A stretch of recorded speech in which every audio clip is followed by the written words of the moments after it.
Hello and a warm welcome to the highlights of round 11 of World Superbikes from the heart of Europe in the forests of eastern Germany.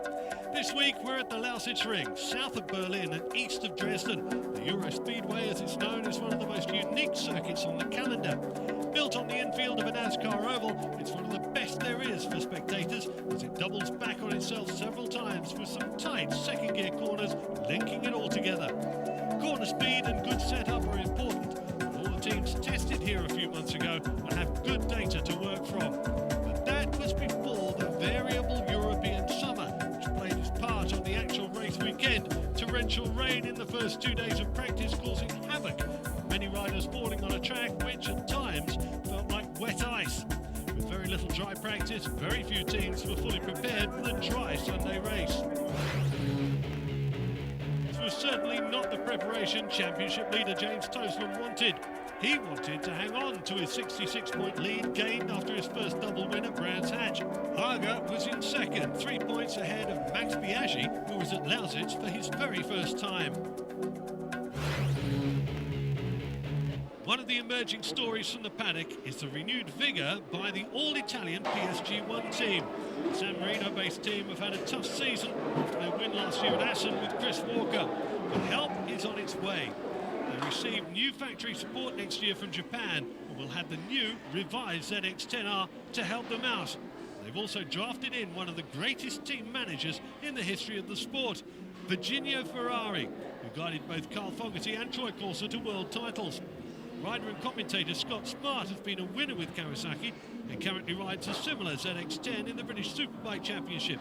He sneaked into the PSG1 garage to take a look at the inner workings of the 2007 spec bike. We've got a really unique opportunity this weekend. The Kawasaki's have been on top form and we get to see the ZX-10 with all its clothes off. This is pretty good for me too because I ride the Kawasaki in the British Championship, so it's interesting to see the World Superbike undressed. Now, if we start at the front, you can see the suspension is completely different to the road bike. We've got Olin suspension. This works much more supply than a road bike. We've got Brembo brakes. They're way more powerful than anything you'd find on the road and can stop the bike from 150 miles an hour down to 20 or 30 in a matter of seconds. Larger radiator to keep the engine temperature under control. The engine is highly tuned, different gearbox, lots of modifications inside, and it produces 30 or 40 horsepower more than the road bike. Now, the Kawasaki has no shortage when it comes to horsepower, pumping out around 215. However, it suffers a little bit in the suspension department.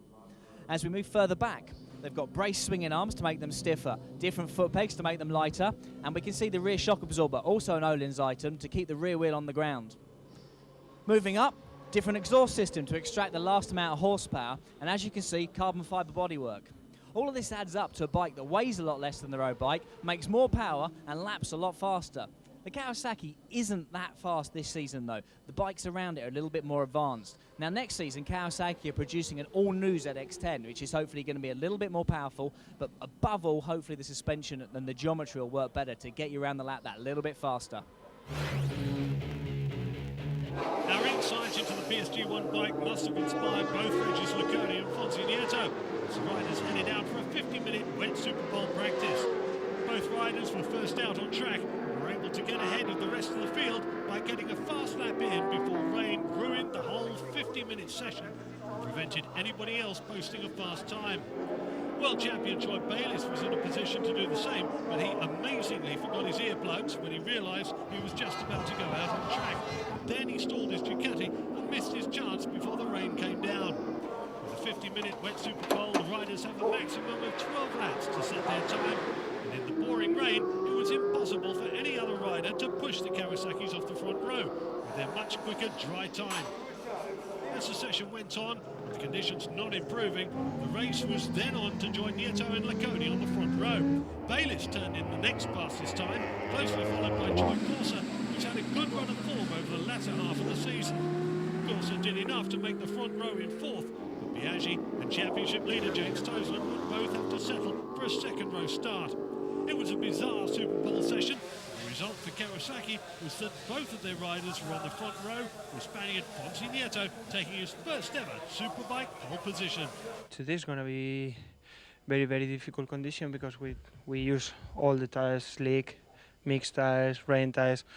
For sure, if tomorrow's rain, it's going to be very difficult race.